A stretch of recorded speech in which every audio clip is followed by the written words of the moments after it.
आप देख रहे हैं बोलो जवान। इसको आप प्लीज़ फॉलो करें, सब्सक्राइब करें ताकि आपको मज़ीद अपडेट्स मिल सकें। अस्सलाम वालेकुम नाज़रीन, नया पाकिस्तान वर्सेस पुराना पाकिस्तान के एक नए पॉडकास्ट के साथ मैं हूं अम्मार हारिस और हम बात करेंगे हालिया होने वाले अफसोसनाक कराची में पाकिस्तान स्टॉक एक्सचेंज के ऊपर जो दहशतगर्दी का हमला हुआ है उसका एक जायजा लेंगे। जो अब तक की जो तफसीलात सामने आई हैं, 4 दहशतगर्दों ने स्टॉक एक्सचेंज की इमारत के अंदर दाखिल होने की कोशिश की। जो अच्छी और मुस्बत बात आई कि जो दहशतगर्द थे वो इमारत के अंदर दाखिल नहीं हो सके।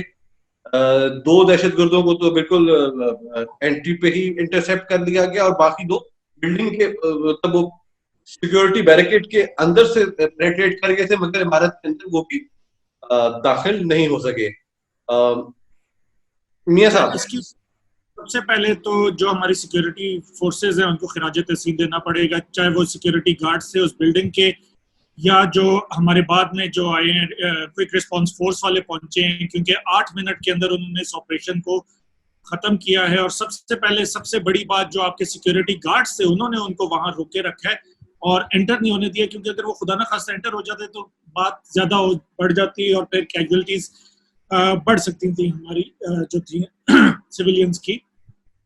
तो सबसे पहले तो इनको खिराज तहसीन हम पेश करते हैं, क्योंकि जिस तरीके से पाकिस्तान दहशतगर्दी से लड़ता है आज तक, और अब हमारी जिस तरह की सिक्योरिटी फोर्सेस की ट्रेनिंग हो चुकी है, गार्ड्स की ट्रेनिंग हो चुकी है, और वो इस चीज़ के ऊपर एक हमारे सिक्योरिटी गार्ड शहीद भी हुए हैं। और इसके ऊपर भी हम थोड़ा सा डिस्कस कर लेंगे एंड में कि मीडिया ने शुरू में ही किस तरीके से इसको हैंडल करना शुरू किया है।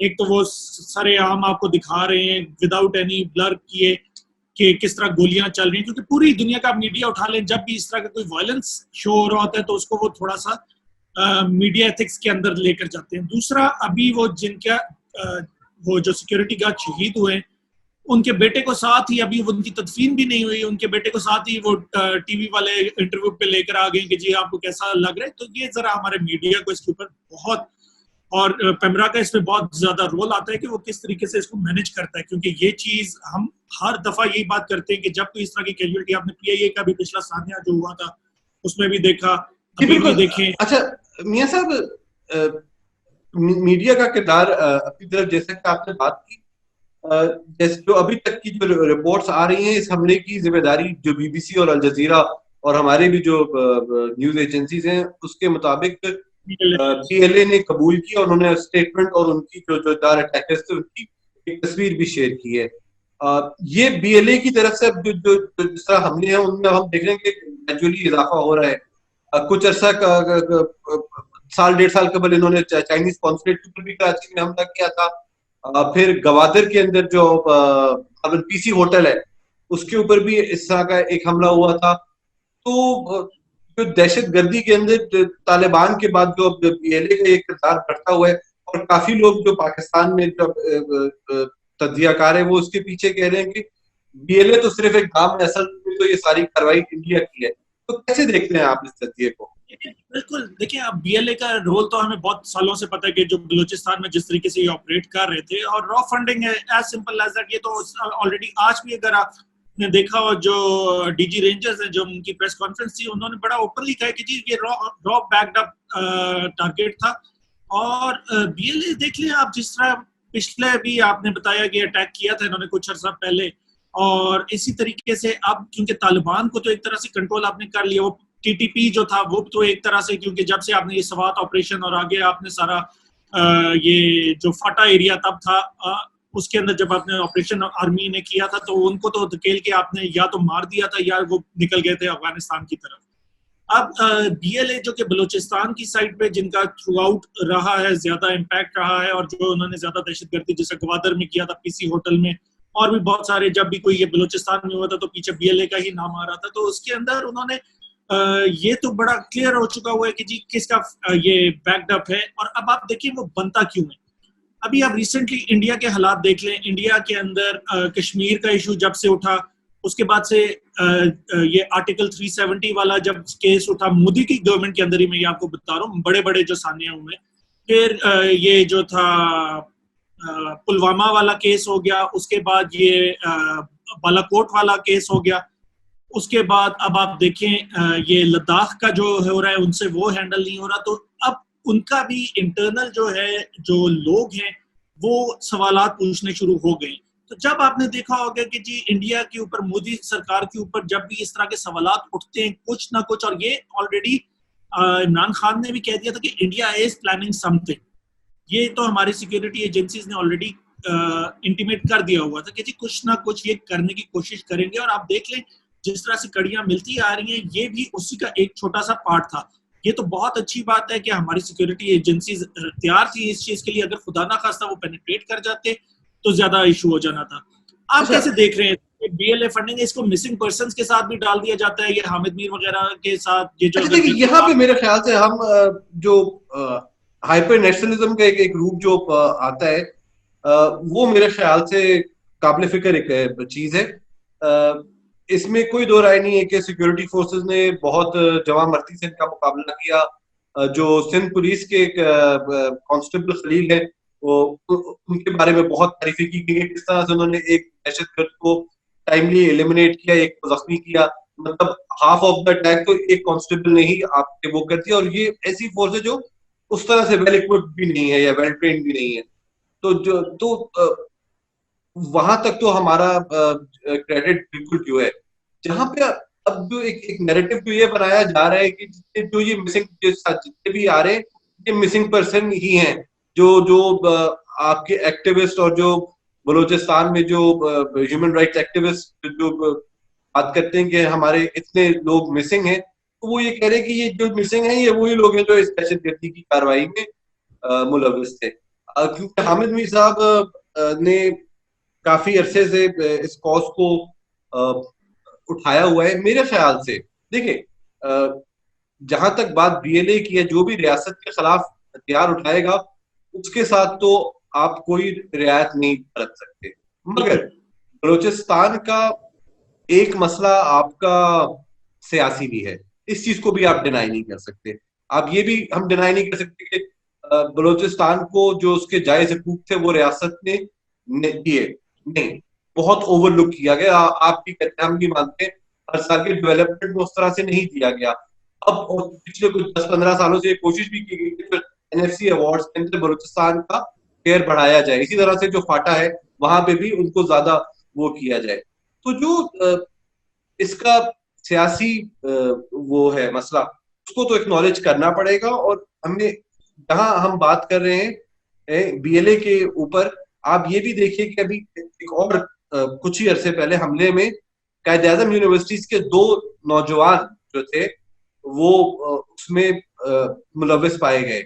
उनमें से एक गालिबन जेंडर स्टडीज के स्टूडेंट थे, एक स्टूडेंट गालिबन हामिद मीर के शो में भी उन्होंने उसका क्लिप आ रहा था। तो ये तो पढ़े लिखे नौजवान थे। क्या वजह हुई कि ये रियासत से इतने मायूस हो गए कि इन्होंने हथियार उठा के बीएलए जैसी शिद्दत पसंद तंजीमों को ज्वाइन किया? तो ये सवाल तो मेरे ख्याल से रियासत के ऊपर अभी भी आता है, और इसके ऊपर हमें सियासी हल निकालना पड़ेगा। तो देखें, सियासी हल के अलावा मेरा नहीं ख्याल कोई और हल है, ना बंदूकों से हल आज तक हो सका। अगर होना होता तो अफगानिस्तान अब तक हल हो चुका होता। मसला ये है कि देखें, एज लॉन्ग एज आपके एंटी स्टेट एलिमेंट्स इन्वॉल्व रहेंगे, देखिए आपकी स्टेट अगर बात करना भी चाहती है ना, तो बहुत सारे ऐसे अनासर भी मौजूद हैं पीछे जो इसको होने नहीं देते। अब आप ये देख लें, अगर मैं एग्जांपल दे दूं आपको एक छोटी सी, जब हकीमुल्लाह महसूद से जब डिस्कशन और ये मुज़ाकरात शुरू होने लगे थे, वहां एक ड्रोन अटैक हो गया और वो उनको मार दिया गया। अब इसी तरीके से आप ये देखें, और भी बहुत सारे इस तरह के इंस्टेंसेस सामने आते हैं कि जहां स्टेट भी एक स्टेप आगे लेकर जाती है, वहां बहुत सारे एंटी स्टेट एलिमेंट्स आ जाते हैं जो प्ले करते हैं, और वो ऑब्वियसली फंडेड बाय रॉ आ जाता है, या और जो लोकल आपके छोटे छोटे ग्रुप्स हैं जो कि कहीं और से आपकी फंडिंग ले रहे हैं। तो इसको भी थोड़ा सा देखना पड़ेगा स्टेट को। लेकिन अच्छा देखिए, ये एक अगला जो मरहला ये भी है। देखिए मैं सब हम आपकी जो मैं रिपोर्टिंग देखा था, जो पाकिस्तान की जो न्यूज रिपोर्टिंग है, वहां पे तो हम इंडिया को बड़ा उसमें खुल के वो लिखा जा रहा है। मगर ना अल जजीरा के ऊपर, ना बीबीसी के ऊपर, ना CNN के अंदर कहीं पे ये आया कि इंडिया BLA को फंड कर रहा है या इंडिया इस चीज के पीछे है। मगर जब कभी इंडिया में कोई इस तरह का हमला होता है तो हम उनकी जो रिपोर्ट्स के अंदर बायलाइंस में ISI का नाम आता है, पाकिस्तान का किरदार होता है। तो यहाँ पे आपको नहीं लगता कि ये रियासत की नाकामी है? बावजूद इसके चले मियाँ साहब के जमाने में तो हम प्रदूषण करते रहे, अब तो मतलब 2 साल से नई हुकूमत ने चार्ज संभाला हुआ है। हम इंटरनेशनल कम्युनिटी को इस नेक्सस के बारे में क्यों नहीं हम ये चीज हाईलाइट कर सके कि इंडिया पाकिस्तान के अंदर BLA जैसी तंजीमों की सरपरस्ती कर रहा है? क्या ये रियासत की फॉरेन पॉलिसी की नाकामी नहीं है? नहीं, देखें, बिल्कुल आप जिस तरह अगर आप पिछले अरसे में देखें, जब ये पुलवामा अटैक हुआ था और कहा गया था कि जी पाकिस्तान से हुआ है और वहां से उन्होंने जब क्रॉस फायरिंग भी की थी, तो हमने इंटरनेशनल जर्नलिस्ट जो थे उनको हम ऑन साइट ले गए थे। इवन जब बालाकोट का ये हुआ था, तो जब वो कहा गया था कि जी हमने तो वो बॉम्ब्स वगैरह, जब उनके वो जो उन्होंने पेलोड जब ड्रॉप किया था और वो जो आपकी तबाही दरख्तों की हुई थी, तब भी इंडिया ने, अगर अपनी साइड पे देखें तो ये इंटरनेशनल जर्नलिज्म की जो कम्युनिटी थी उनको नहीं एक्सेस दिया। पाकिस्तान ने स्ट्रेट अवे उनको लेकर गए, ऑन साइट लेकर गए, और इसपे आपको बहुत ज्यादा फायदा हुआ, क्योंकि आपका जो एक नैरेटिव जो आपने बिल्ड किया है और जो आपने दिखाया है, जिस तरह खान साहब ने अपनी पहली उसके अंदर कहा था कि जी आप एक कदम आएंगे हम 2 कदम आएंगे, तो पाकिस्तान का स्टांस बड़ा क्लियर था। लेकिन जब ये पुलवामा हुआ, ये बालाकोट हुआ, तब पाकिस्तान ने कहा जी इनफ इज इनफ, अब हम आपके साथ फिलहाल तो मुज़ाकरात नहीं कर रहे। लेकिन अब आप ये देखें कि इंटरनेशनल कम्युनिटी जो, अब आप देखें विद टाइम पाकिस्तान पहले क्या हालात होते थे, अब आपने अगर मैगजीन्स भी उठाए हो, जो इंडिया जिसको वो कहते थे कि जी प्रोग्रेसिव नेशन जा रही है, उसका 2010 का क्या उस मैगजीन में आर्टिकल आया था, और 2020 में क्या आया कि जी लॉकडाउन और ये सारा, तो बहुत ज्यादा चेंज भी आए हैं। जिस तरह के कश्मीर के ऊपर इंडिया ने किया है, पाकिस्तान ने जिस तरीके से नैरेटिव बिल्ड किया है, ग्लोबल कम्युनिटीज का बिल्ड किया है, यूनाइटेड नेशंस के 50 साल बाद सेशंस हुए हैं, तो फर्क तो आया है। देखिए इसको टाइम लगेगा, अभी 2 साल हुए इस हुकूमत को, मैं कहता हूँ ये हुकूमत कंटिन्यू करे, उसके बाद जो भी अगली आती है वो इस नैरेटिव को लेकर चले कि पाकिस्तान, अब आप ये देख लें, कुछ हो जाता है इंडिया में, वो कोई कबूतर पकड़ के ले आते हैं, कोई कुछ पकड़ के ले आते हैं, कोई छोटा सा ड्रोन पकड़ के ले आते हैं कि जी ये ISI का ये है। तो चले कमिंग इट अप, देखिए एक चीज जो जब मैंने पहले भी ऐसी थी कि एक तो हमें बलूचिस्तान के मसले का सियासी हल ढूंढना पड़ेगा। अभी कुछ ही अरसे पहले की बात है, जो हुकूमत के इत्तेहादी भी थे, अख्तर मिंगल साहब बलूचिस्तान अवामी पार्टी के जो सरबराह हैं, उन्होंने हुकूमती इत्तेहाद से अलहदगी का वो किया, क्योंकि उनका ये कहना है कि जो हमारे जायज मुतालबात थे मिसिंग पर्सन के हवाले से, सहूलियात के हवाले से, तरक्की के हवाले से, वो पूरे नहीं किए हुकूमत ने। तो ग्रीवियंसेस तो अब आप लेजिटिमेट पॉलिटिकल लीडरशिप से भी देखें ना, केले तो एक फेस है, मगर अख्तर मिंगल साहब तो एक लेजिटिमेट अवामी नुमाइंदे हैं जिनको बलूचिस्तान के लोगों ने वोट देके मुंतखब किया है। इसके अलावा ये पॉइंट आपका बिल्कुल सही है कि देखिए गवर्नमेंट को, अगर आपके इत्तेहादी हैं, आपको उनको साथ लेकर चल रहे हैं, उनके जो जायज मुतालबात हैं और जो जायज पॉइंट्स हैं, उसको मद्देनजर रखना पड़ेगा हुकूमत को, और उसी को लेकर आगे चलना पड़ेगा। समिंग इट अप, जो ये इंसिडेंट हुआ है, होपफुल के आगे हमारे जो सिक्योरिटी फोर्सेस हैं वो इसके ऊपर नजर रखेंगे और हम इस लेवल पे नहीं पहुंचेंगे कि जिस पे अभी हुआ है ये सारा कुछ। तो नाजरीन, आप भी जरूर अपने कमेंट से हमें आगाह कीजिएगा कि जी जो इस तरह का ये हुआ है और जो हमारे सिक्योरिटी एजेंसीज का जो जिस तरीके से टाइमली उन्होंने इसके ऊपर कार्रवाई की है, आप लोग उस पर कैसे देखते हैं, और क्या जो रॉ इसके अंदर क्या मुनाफिस है, और क्या ये मिसिंग पर्संस की वजह से ये है या ये वैसे ही फंडेड है। आप देख रहे हैं बोलो जवान, इसको आप प्लीज़ फॉलो करें, सब्सक्राइब करें ताकि आपको मज़ीद अपडेट्स मिल सकें।